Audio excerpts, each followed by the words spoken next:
Welcome back to Against My Better Judgment podcast, the podcast where two friends, I'm Tamara Golden, and I'm Dannelle Whiteside, tell the truth, share the lessons, and laugh about the moments we knew better but did it anyway. Every week we share real stories about the time that life surprised us, stretched us, or straight up humbled us, and what we learned along the way. And this season we're calling it That Time When. But before we get into it, how was your week? It's been a pretty good week. Again, summertime. So in the summer, the kids' schedules are all off. And so this week, my kids have been going to Vacation Bible School at my mother-in-law's church. And girl, they ain't been getting home till like 9 o'clock. 9 o'clock? And then come in hungry. No way. Yes. Wait, 9 o'clock? 9 o'clock. So that's staycation Bible study. Listen, so we've just been getting, last night they didn't get into bed till like 10. And oh, no. So what time does it start? 7? I think it has to start at like, because somebody picks up, either my mom or my mom's husband will pick the boys up from school at around 3-ish. And then my mother-in-law comes to pick them up from my mom at like 5:30-ish. So I'm assuming it starts at like 6 or 6:30. And I think she's probably getting them food in between time, or they're having food at church, but they've been coming home, and maybe it's because they don't like the food. I don't know, but like last night they got home at like 9:30 and they were still hungry, so we made some quick sandwiches and then put them in the bed. So like I said, I'm happy that they're going to Vacation Bible School. A sandwich though, that's like more than a snack. I can understand you hungry. Okay, let me give you some of these Cheez-Its. But when you if they're hungry, they want to eat. And especially because Shannon eats like a little bird, so when he's hungry, okay, I'm like, give him some food, because he's not usually hungry.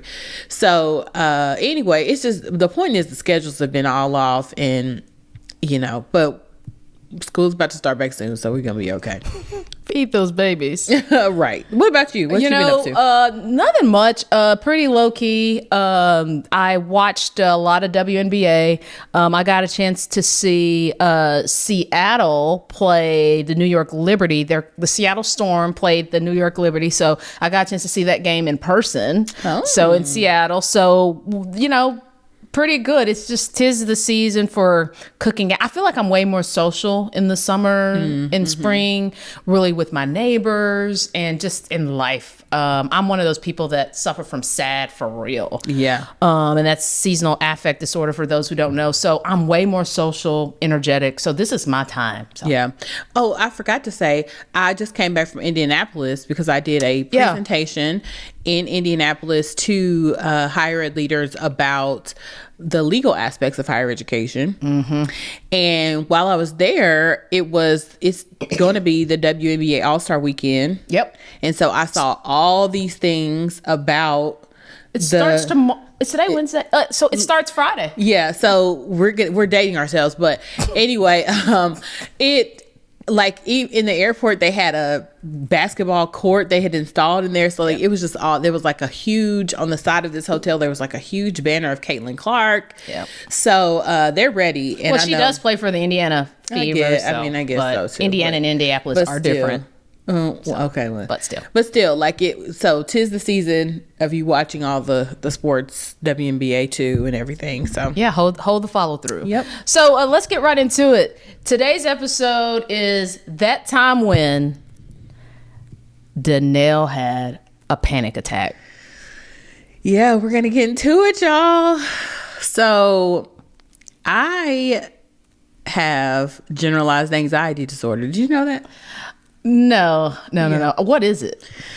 Basically, I spend my every waking minute worried about something. Like it's all the time. Like I'm always that's hence the generalized. Like it's probably like just in general, I'm anxious. Like there's always something for me to be. I feel like I should give you a hug.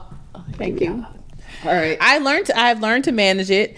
What's funny is my oldest child also has anxiety, and I know because seeing him as a small child, I'm understanding how I was as a small child, like hyper fixated on things having to be in a certain order. Like he wakes up like, okay, what are we doing today? We have to run down every single thing. And if it goes out of order, like he's out of balance. And I was that same way. Like I've mentioned on this podcast before that my mom had to work a 6 to 2:30. So, you know, if my dad traveled out of town for work and my mom had to get us up and ready to leave the house and go to school, by the time she dropped us off, I would have thrown up and she would have had to come back and get me because I was thrown off my routine, and it just set off all sorts of alarms in my body about, you know, normalcy, and I just couldn't handle it. So anyway, I will not be surprising you anytime soon. I mean, I've grown up to be able to handle it, but just so I'm just painting the picture of how this has been my thing since I was a child. So anyway, what happened is caffeine makes it worse. And I'm going to tell you the story about it. So my family came to visit me and my husband in Philadelphia. And I had developed this habit, and I didn't drink coffee until I was in law school. When I was in law school, I was stressed out. So don't put that on coffee. Do not. So don't put that on law school. I meant. I'm gonna tell you because you were already anxious. I mean, it's true. It's true, but it didn't help that I developed a habit of drinking a cup of coffee every morning before a class, and so I kept that habit going until I was in my late 20s, early 30s, actually. So what does coffee do for you? Because I'm one of those people, I can drink coffee and go to sleep. Like it. Oh, no. I mean, it's like I'm saying before, on edge. Like when you're in college or law school, what was coffee doing for you? I think it was just keeping me up and sustaining me, like being able to power through a long day. So it was energy. Giving you some energy. Yeah, gotcha. Yeah.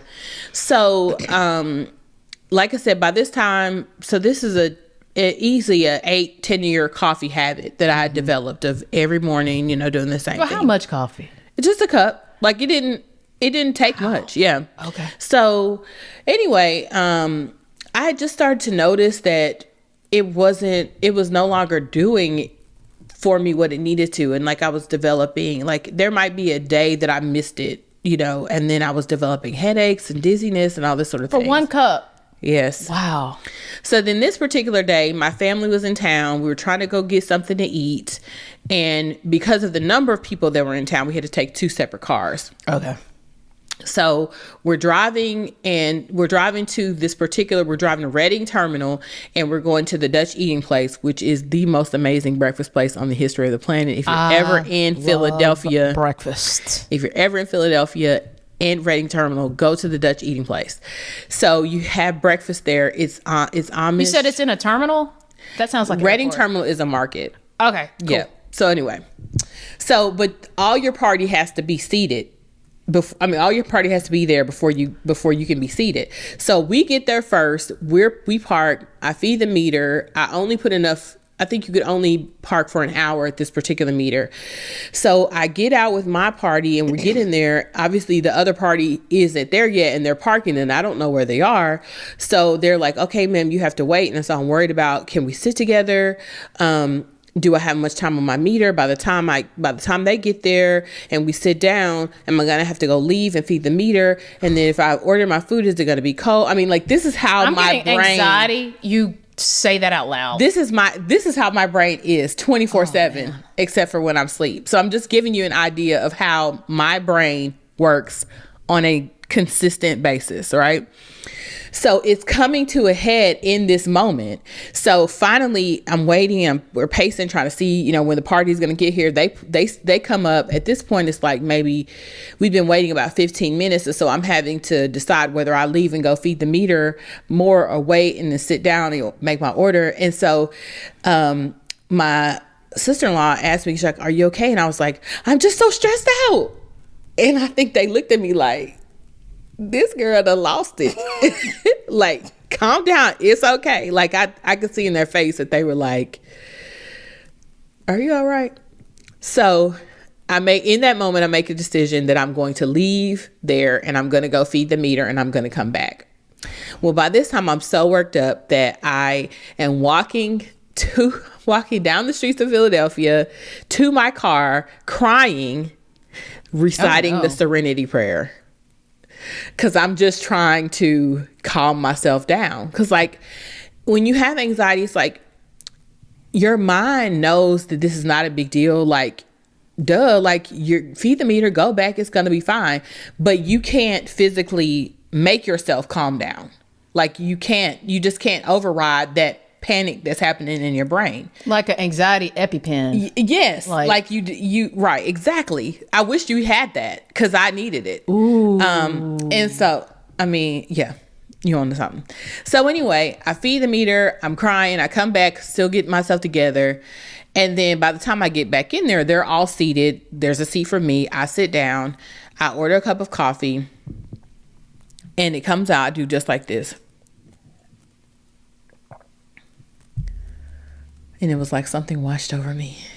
And I was calm again. That was like your anxiety EpiPen? Yes.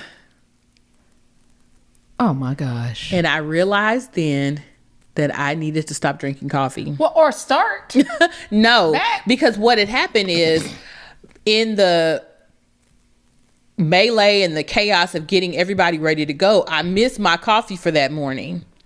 And what I realized was that my body had become conditioned to drinking it every day in order to be that calm and soothing that I needed to make it through the day. And I just didn't like that I had to have that in order to be normal. So then after that, I talked to my husband. I was like, look, I don't think that that's serving me. And so I cut out caffeine altogether. And for probably a month, I had very intense withdrawals. Like, again, headache, swimming head, bad mood, all of that, to just get it out of my system. And then after I was able to get it out of my system, then I could figure out how to manage my real anxiety symptoms, because it was kind of masking certain things for me. And so it was just like the intense moment to make me realize, like, okay, girl, something is wrong. Since then, I mean, obviously I'm in therapy. I also have a psychiatrist, and, have tried to manage my mental health in the best ways that I possibly can. But it's something that I still deal with now. Like, even a few weeks ago, I had the moment when we were late for church, and I'm like in church crying in the bathroom, because I'm just like, again, if I take you down my mind, okay, we're always late, we're going to be walking in, the boys are going to be disrupted, it's just like, this is constantly in my mind. And so I always have to manage that sort of rapid pace, like rabbit thinking in your head. That's what anxiety, how it manifests for me. Can you just tell your brain, almost like, make a decision going into it, like, okay, we're going to be late. We're going to be late to everything. Like, late is going to be us. Like, and then sometimes I can, and it works. Like, for instance, at church now, in order to stop that, I turn because our church streams on YouTube, and so I turn it on at 10 o'clock, so that way I know how late we are getting to church. And then I'm not worried, did we miss too much of church? If we did miss too much church, maybe we go to a different church. So I've tried to set things up in place. Like, if I go to a function and I'm networking, I call it I'm an extroverted introvert. So people, that's called a ambivert. It's an ambivert. That's how I identify. So people think that I'm like working the room and I'm out there, but I've already, before I get there, I've emailed in advance to ask for the guest list. And so if there's someone there that I'm intentionally want to meet, I target, I identify who they are, and, think about in my head, like, okay, what do I want to make sure that we talk about? The more that I can control my environment before I go into it, the better I am in that environment. Are you like that? Like, I used to get anxiety around food in restaurants. So I would always look at the menu, and I always know, and most of the time, even to this day, I always know what I'm going to order before I get there. I don't know if I will look in advance, and that does help. But typically, if there's something that I know, like I don't eat beef or pork, so I know that canceled out a third of the menu, and then I know that I like fish, so I'm usually gonna. So that kind of helps too. But to your point, being prepared in advance has helped me a lot. The hard thing is when you're a mom and you're a working mom, there's a lot of things that you can't prepare for. So I've tried to figure out better systems, and then helping my child, who I also know has a need to develop systems. And so now for him, we have a chart that has pictures on there. So he, at the beginning of the morning, he puts what he knows is going to happen in that chart, so that it helps him to visualize his day. So it really does help, in addition to sometimes medication, to just try to figure out how you can set yourself up for success when you have anxiety. Wow, that's anxiety comes in different forms, and I didn't really learn until I was an adult, really, that I'd get anxious about certain things. Most of mine would have to be like, there's a certain amount of healthy anxiety, I think, at least in my mind. Yeah. So the anxiety that I get like right before trial, or right before making some sort of motion for summary judgment argument, something like that, that is the anxiety that I would get, that would manifest itself in two forms. It would manifest itself physically with sweat. Like I'm a heavy sweater, and it was almost the awful sweat, like armpit sweat. Like that's the way it manifested itself physically. And then it manifests itself also, I guess this will also be physically, is sometimes I stutter. It would manifest it that way, but the biggest manifestation of me in anxiety was nailing it. Like it would get so much, it would get me so hyped up almost to where it was just, my brain kicks into a different gear. Yeah. And I can combat arguments. It really manifested itself into just nailing it. Yeah. And I think that's a good point. Like I find that it often is a superpower. Yeah. Because if you can leverage it in the right way, it does help you with performance. Like I mentioned, being able to walk in a room and seem like I'm owning the room, but really that's because of the preparation that I've had to do to make it, through that particular experience. And so I think the lesson here is, if there is something that you are challenged by in your mental health, in your performance, make it so that you can perform despite that, and recognize that it is your superpower. It's if you have that, it's a gift. Yeah. And if you could figure out how to leverage it, it will work to your benefit. You just nailed it with that preparation piece. People don't realize, they're like, oh, that seems so natural. And I always tell folks, especially people that I mentor, it's like, no.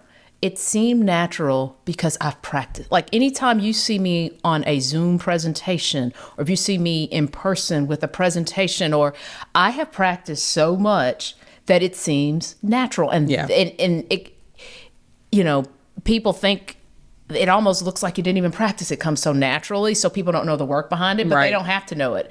And so that's what I tell people. I'm one of these people that I will write down every single word of what I'm going to say, just for the sake of writing it down.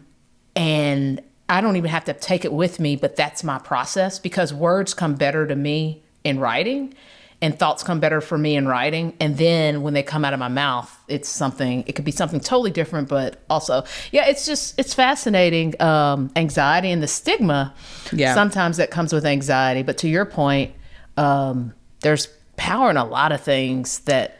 Yeah. And for me, it's like, I understand that there could be a stigma around it, but I'm not afraid to talk about it. It's my experience. It's my life. It's what I've had to, overcome. And I think the more we talk about it, and the more that you see, oh, you can be normal and have these things, be part of your story, then the less stigmatized that it's going to be, Yeah, but something I just thought about that I don't want to brush over is, there may be someone out there that has anxiety and has had an actual anxiety attack and may not even know it. So what exactly does an anxiety attack look like for you? For me, it is just, again, it's my breathing is impacted. Like I can't, it's like labored in breathing. Almost feels like somebody is cutting off my air supply. It is the racing thoughts, not being able to shut them off and not being able to interrupt them with a more positive thought or a different thought. And it also comes out in tears. So between being unable to breathe, like working myself up, crying, and then just having thoughts that are going a trillion miles a minute, that is when I'm in the height of the panic attack. And then the tools that I have used, because it's happened on more than one occasion, is to hold myself and try to breathe. And once I hold, the point of holding myself is like, okay, you're safe. You're safe, and it is okay no matter what is going on in your head. And breathing starts to interrupt, and focusing on your breath start to interrupt the thoughts. And then you're able to bring yourself back down. And then I've also worked on choosing different thoughts. So a lot of times when you're in that downward spiral of like, we're always this way, we can never do this, you can choose a thought and say, actually, you can. Remember that time when you were on time, or remember that time when you were able to. And then your brain is like, okay, I accept that is truth. And then you're able to calm down. Okay. And I guess another question that's akin to that one is, what about someone who's witnessing someone go through it? Like what's a tool that I would use that's soothing? Like, do you need your space? Do you need I think reminding someone to breathe. So like even with my son, as I'm, as when he gets worked up, I've taught him the same. Put your hand over your chest and breathe. And I think if you see someone in the throes of panic attack, even if you breathe like loudly, and then they hear it, then it sort of triggers like, okay, let me start breathing. And then when you engage with the breath and you hear the breath, it kind of just slows you down, slows your mind down, and then you realize, okay, I'm safe. I can choose a different thought now. Let me move forward. Okay. Yeah. No, that's sounds like a practice and I'm going to get into like, okay, what's the real takeaway from this? And I'll share mine first since I was just about to spit it out. Yeah, go ahead. But it sounds like just a practice in mindfulness, being really, really, when you're in it at least. I don't really know how to stop it from happening, but that sense of just mindfulness, which is just staying in the moment, 4-count breathing, positive thoughts, closeness, and actually feeling your toes and feeling your hands and feeling your breath and feeling your body, your belly go in and out and that type of stuff. Yeah, mindfulness is a really great tool to combat anxiety, because anxiety is all about the future and fearing future events. And so if you can be mindful about the present moment, that certainly helps. A friend of mine texted me the other day and asked me how I was doing, and I was like, girl, I've been in my head and it's dangerous in there. So if you find yourself in your head, then it is really a great tool to be mindful. Practice mindfulness, being present in the moment, observing what's around you, because then that gets your mind off of worried about future thoughts. I never thought about racing thoughts as anxiety. Like my brain doesn't shut off, and it increases at night. Like for me, like, whenever, and I'm not I don't watch a lot of TV. I watch a few shows, but not really. Like, I don't think my TV was on at all yesterday. But for me, it goes like I never stop thinking about stuff, but when I lay down, that's when I'm like, oh my God. Like I started taking a ZQL Ultra because apparently it wasn't supposed to be addictive, and it's not. But the days I don't take it, I really can't shut my head down, like my thoughts down. So that's interesting. I've learned something today. Yeah, we're good. Good. So we're going to move into our favorite segment, Against My Better Judgment segment, that moment that we knew better but did it anyway. Yeah. And today we're talking about this one here who decided to get a motorcycle. Yeah. So first off, that's simple. I decided to get a motorcycle, and I'm like, okay. So I learned how to drive. A stick shift, a Jeep. I had a old 88 Jeep. I learned in one day on one of my friend's farms, and then I drove from Gallatin to Nashville in that Jeep. So I'm like, okay, I can do a stick. Then I thought motorcycle and airplane. And again, how my brain works is like, I want to be able to, in an emergency, I want to be able to drive anything. If somebody passes out, like I didn't like who that in an sounds emergency. like an anxious thought right there. But go ahead. Thank you. And I'm catching up with all this stuff. I'm like, who thinks like that? But my thought is, in an emergency, I just want to be able to drive anything. And so why not get this motorcycle? So I took the motorcycle course. In fact, I took it twice.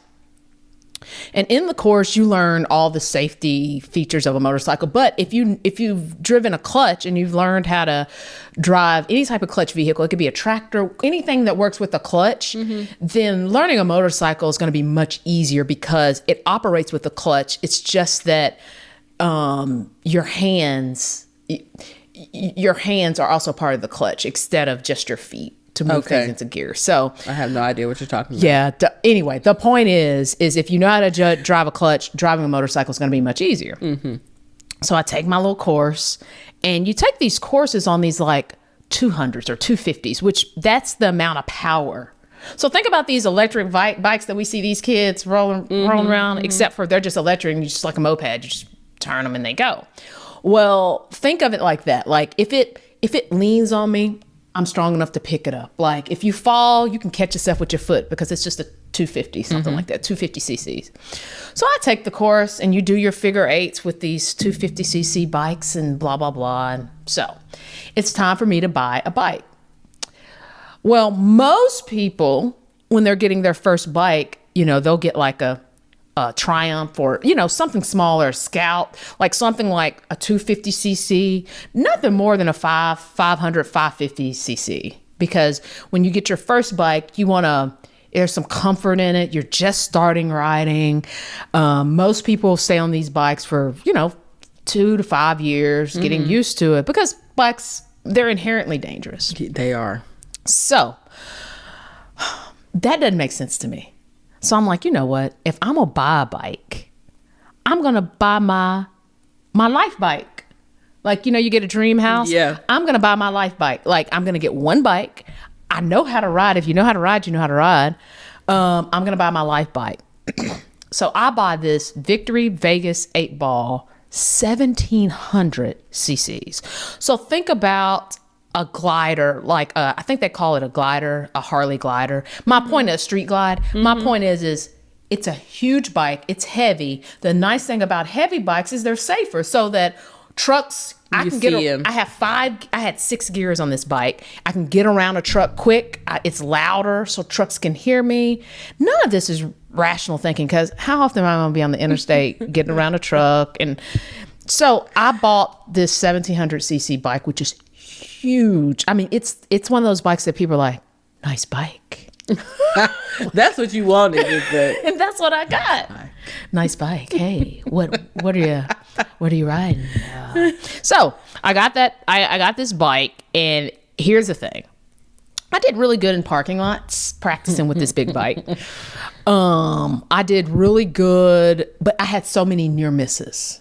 Like near misses hitting people or something, or just not hitting a curve, like not getting in this curve right. I had so many near misses that nobody riding with me knows.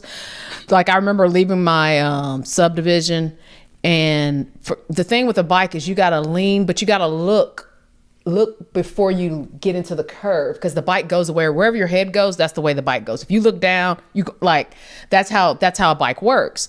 And just being able to make those turns and barely, I'm like, oh my gosh. So I had a lot of near misses, never did it, but when I laid that bike down.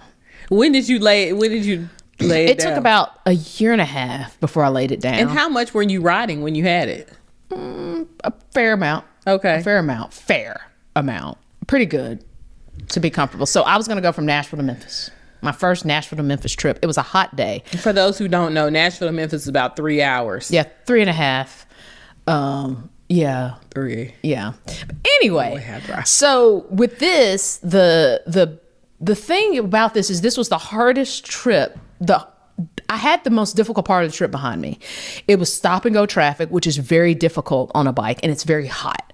So to be able to clutch in and out for hours, I'm at exit 120, so I'm about an hour from Memphis at this point, hour 15 minutes from Memphis.